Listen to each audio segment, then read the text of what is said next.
wow, dīvaini, bet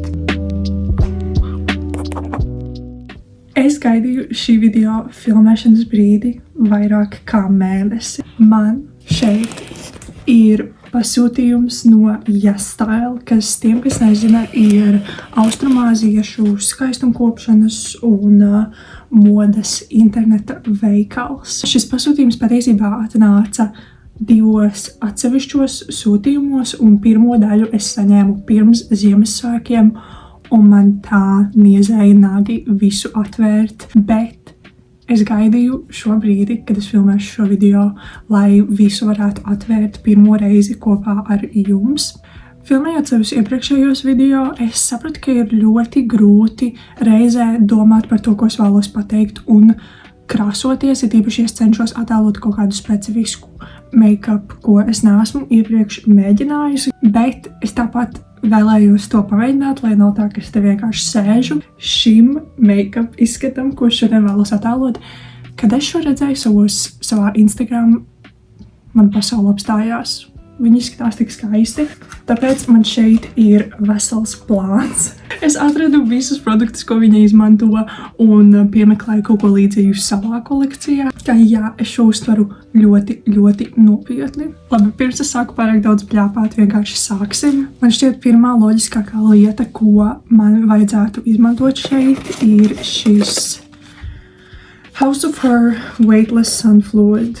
Es esmu dzirdējusi tik daudz laba par šo produktu. Cilvēki saka, ka viņš ir ļoti viegls, perfekts zem kosmētikas, bet, godīgi sakot, es to dzirdu par praktiski visiem ļoti daudz Austrumāzijas saules aizsarkrēmiem, un es esmu atradusi arī pāris savus favorītus. Man ļoti patīk arī šis, ko es izmēģināju savā iepriekšējā video, bet es esmu noskatījusies ļoti daudz video, kur cilvēki izmēģina un salīdzina 10 saules aizsarkrēmus, un viņi izvēlas šo kā savu favorītu, tāpēc es ļoti vēlējos uzzināt, kas šajā ir tik ļoti īpašs.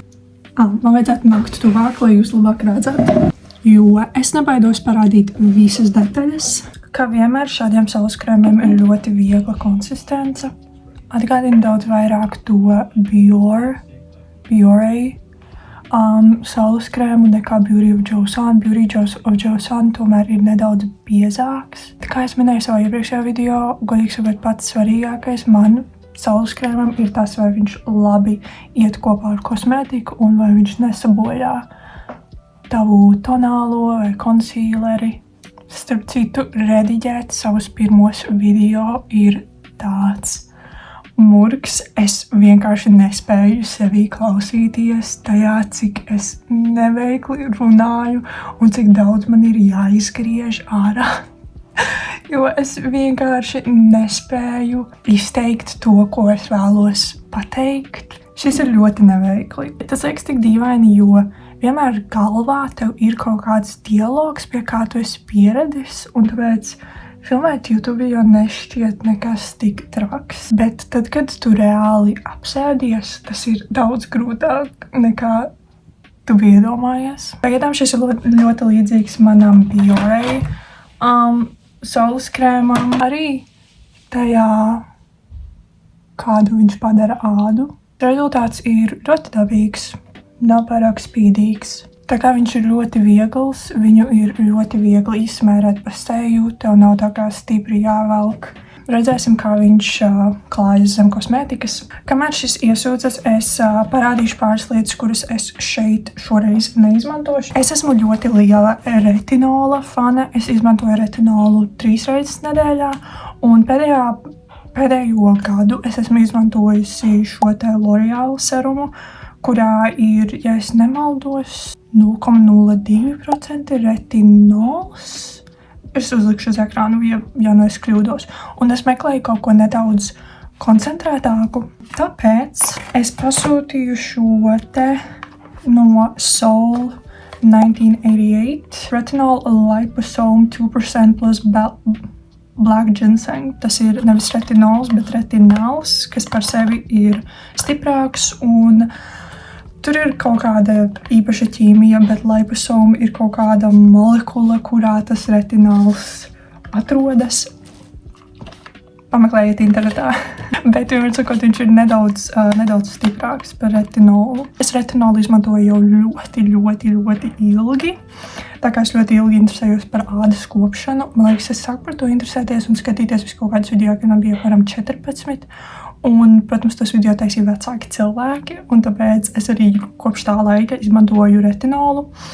Un es kaut kādu brīdi paņēmu pauzi, jo es sapratu, ka tas ir vairāk tā kā anti-aging, bet es viņu atsāku lietot. Un tagad retinols kopā ar azelīnskābi katru otro dienu.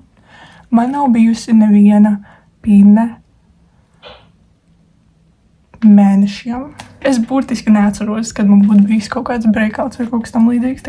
Tā kā, jā, milzīgi retinola fani, un tieši tāpēc es ieteicu šo arī savai draudzenei, un viņa izvēlējās šo retinola krēmu. Serumā viņš būs koncentrētāks. Lieta, kas jāatcerās, iesākot lietot retinoīdus, ir tas, ka viņi var likt tavai ādai lobīties, jo viņi pātrina to ādas atjaunošanās ciklu. No tā ir iespējams izvairīties, sākot ļoti mierīgi. Ja tas ir serums, ko tu sāc lietot, tad iemaisot viņu iekšā krēmā. Un The Ordinary ir ļoti daudz dažādi koncentrācijas līmeņi. Vēl viens serums, ko es pasūtīju, ir nomierinošais serums, jo es izlietoju vienu no Purito, un man viņš ļoti patīk. Man ļoti patīk no rīta lietot tādu kā nomierinošu serumu, jo mana āda mēdz būt diezgan apsārtusi. Šoreiz es izvēlēju šo no Anua Rice 7+ Ceramide Hydrating Barrier Serum. Šis ir barjeras atjaunošanai un tā tālāk. Perfekti ziemai. Bet man šķiet, ka tas saules krēms ir nedaudz iesūcies manā ādā, un mēs varam izmēģināt nākamo produktu, kas ir šis Oat PDRN Gentle Refining Toner no Purito. Ja jūs esat uzturējušies sociālajos medijos pēdējā gada laikā, jūs noteikti esat dzirdējuši frāzi Milky Toner, kas ir tā kā tie nedaudz biezākie toneri. Viņi nav tik ļoti ūdeņaini, un viņiem ir tāda pienaina krāsa. Tas iemesls, kāpēc mani kaut kas tāds interesēja, ir tas, ka es strādāju no mājām, un es no rīta uztaisu savu ādas kopšanas rutīnu. Tad paiet visa diena, un pienāk vakars, man vakarā ir kaut kādi plāni, man kaut kur ir jāiet. Tāpēc es vēlējos veidu, kā ātri atkal mitrināt savu ādu, lai varētu atkal uzklāt kosmētiku un vienkārši doties. Un, protams, tas, kas mani vēl interesēja, ir tas, ka šajā ir PDRN, kas ir arī pēdējā gada laikā ļoti populāra ādas kopšanas produktu sastāvdaļa. PDRN ir lašu DNS, kas it kā palīdz šūnu reģenerācijai, un es arī to vēlējos izmēģināt.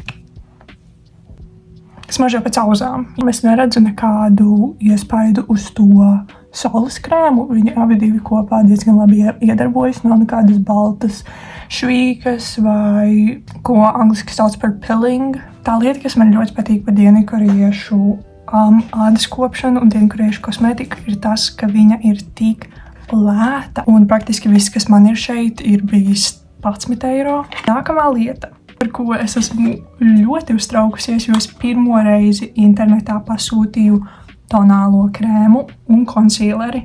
Tā kā man nav ne jausmas, vai šis būs pareizajā tonī. Šis ir Unleashia Cushion Foundation. Te rakstīts Silky Texture, Natural Glow, Vegan and Cruelty Free. Wow! Es pirmo reizi mūžā izmantoju šāda veida tonālā krēma produktu. Šis te iepakojums ir nedaudz savādāks no citiem. Viņš ir tā kā vairāk higienisks, jo, kā jūs redzat, te nav tā švamīte, bet viņam vajadzētu iznākt ārā, spiežot šo pogu. Ok. Šis varētu nebūt slikts tonis. Ok. Ja mēs viņu izklājam, es vēlāk likšu konsīleri, bet es uzlikšu ļoti vieglu kārtu zem acīm, jo, kā jūs redzat, man ir ļoti izteikti lūki. Wow! Varbūt es vienkārši neesmu pieradusi pie šī aplikātora, bet man liekas, ka šis aizņem diezgan ilgu laiku, un man nedaudz rauj roku krampī no tā, kā man viņš ir jātur. Patiesībā es saslapināju savu beauty blenderi, kas arī, starp citu, bija viena lieta, ko es pasūtīju, vienkārši tāpēc, ka man beidzās. Ziniet, tiem, kuriem bijuši Yes-Style, tur katram produktam ir tāda tā kā bezmaz vai prezentācija, infografika. Šim te sūklītim bija rakstīts, ka viņš ir ļoti mīksts, un tas ir tieši tas, ko es vēlos. Man vienmēr ir bail nopirkt kosmētikas tos sūklīšus, kuri ir ļoti cieti, jo man tā ir gadījies. Es tāpat uzliku uz rokas. Es neesmu pieradusi pie šī, bet šie ir lieliski. Tā kā viņš ir ļoti, ļoti mīksts, kā jūs redzat. Tā kā vienkārši perfekti. Tajās zonās, kur mana āda ir sausa, viņš uzvedās nedaudz neideāli. Toties tajās zonās, kur man ir perfekta āda, izskatās ļoti labi, protams. Un, kad es saku sausa āda, es, tā kā jūs redzējāt, nevarēju pamanīt, ka man ir šeit sausa āda, man nav fiziski āda, kas lobās nost, bet tad, kad uzliec kaut kādu tonālo pāri tādām vietām, kas ir tā kā dehidrātas, tas uzreiz ļoti to izceļ.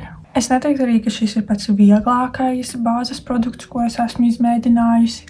Man nedaudz ir tā kā velkošā kosmētiskā sajūta, ka tu nedaudz jūti, ka tev tonālais ir uz sejas. Ok, pagaidām paliksim pie šī un izmēģināsim vēl vienu bāzes produktu, par ko es arī uztraucos tieši krāsas ziņā, kas ir šis ļoti populārais T-Fit concealeris. Esmu dzirdējusi ļoti daudz cilvēku sakam, ka šis ir viens no visu laiku labākajiem concealeriem, kas spēj paslēpt tieši tumšos lokus.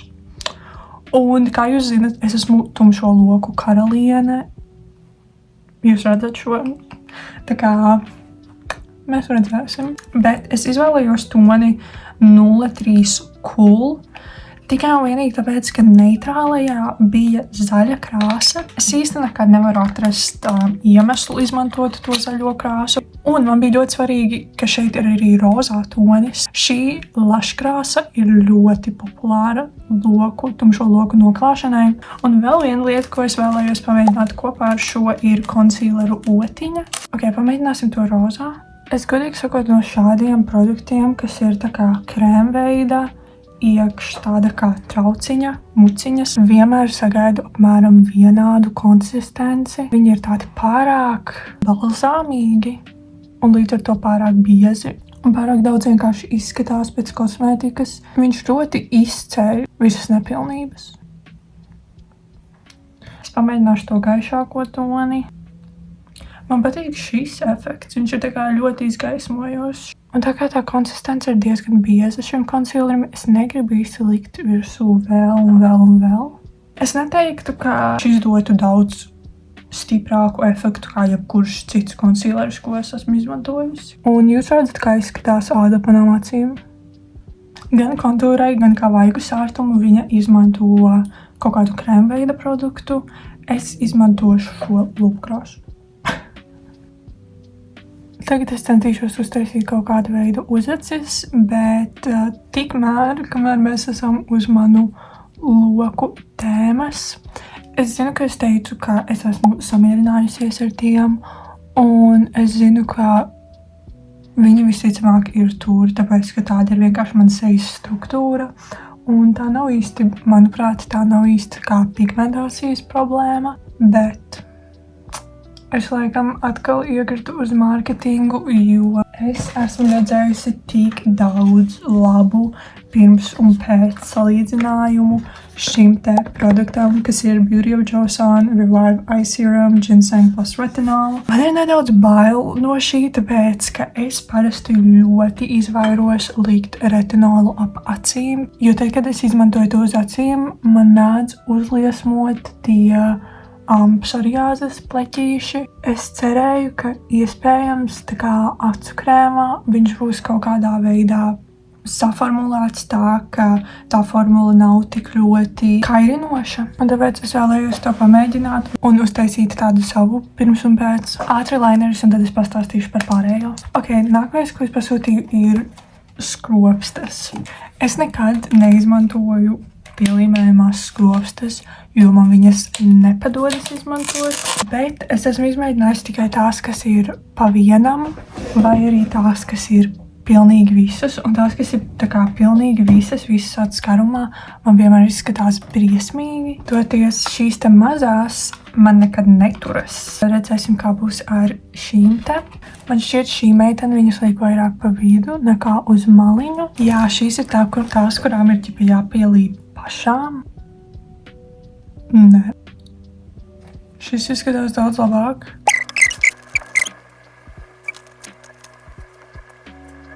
Ok, šis ir kaut kas, ko šī video laikā es neiemācīšos.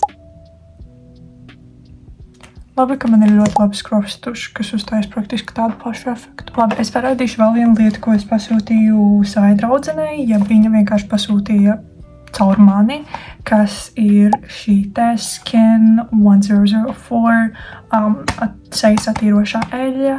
Vēl viena lieta, kas bija ieteikums no manis, jo es vienmēr izmantoju uz eļļu bāzētu ādas attīrīšanas līdzekli pirms putojošā. Ziniet, man liekas, ar šādu make-up ir tā, ka tev ir jāizskatās nedaudz muļķīgi dzīvē, lai izskatītos labi kamerā. Un tāpēc vienmēr jāuztricas procesam.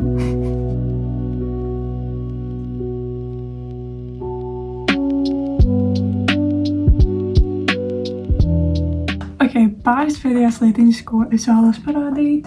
Šī te lupkrāsa no Juicy. Es ļoti gribu skatīties, kā viņa izskatās dzīvē, bet tā patiesībā ir tā kā dāvaniņa manai mammai. Es viņai nopirku arī Miša to ļoti populāro tonālo krēmu, ja BB krēmu, un to es jau viņai atdevu, bet šis iepakojums, es speciāli skatījos, meklēju lupkrāsu, kurai ir ļoti skaists iepakojums. Pat kastīte ir smuka, bet pati lūpu krāsa arī ir ļoti eleganta. Protams, es vēlējos, lai manai mammai ir kaut kas ļoti smuks. Es ceru, ka viņai ļoti patiks. Nākamais kosmētikas produkts, ko es domāju, mana mamma varētu izmantot reāli, ir skropstu tuša. Tādēļ es nopirku šo te no Heimish. Izrādās, ka tā ir tubing skropstu tuša, kādu es nekad neesmu izmantojusi. Tā kā man noteikti būs jāprasa mammai, kā viņai šis patīk. Te ir vēl viena lietiņa, ko es īsti negribu rādīt šajā video, jo viņa ir dāvana kādam, kurš iespējams skatīsies šo video. Jā. Un tad vēl ļoti, šis vārds šķist dīvaini, bet tie ir papēžu aizsargi, ko līmēt iekšā kurpēs, lai kurpēm neiztilst papēži un lai kurpju aizmugure neberzē pret taviem papēžiem. Tā kā divi pielietojumi, jo abas šīs lietas ir ļoti liela problēma man. Un es nopirku vienu melnu un vienu beižā krāsā. Bet tas gan ir viss, beidzot. Tā kā jā, rakstiet komentāros, ko es varēju darīt savādāk. Man šķiet, ka man sanāca diezgan labi. Man ir jāpamēģina nofilmēt video ar gaismiņu, tā kā tā meitene, lai redzētu, es spīdēšu tikpat ļoti, cik viņa. Un jā, neuztraucieties, es pieminēšu šos produktus vēlreiz, lai varētu sniegt tādu pamatīgāku atsauksmi par viņiem, tā kā šie bija tikai pirmie iespaidi. Ja ir kaut kāda video, kas jums vēl interesē, kurus jūs vēlatos redzēt, droši rakstiet komentāros, izkritiet savu sirdi, vienalga. Tiksimies nākamreiz.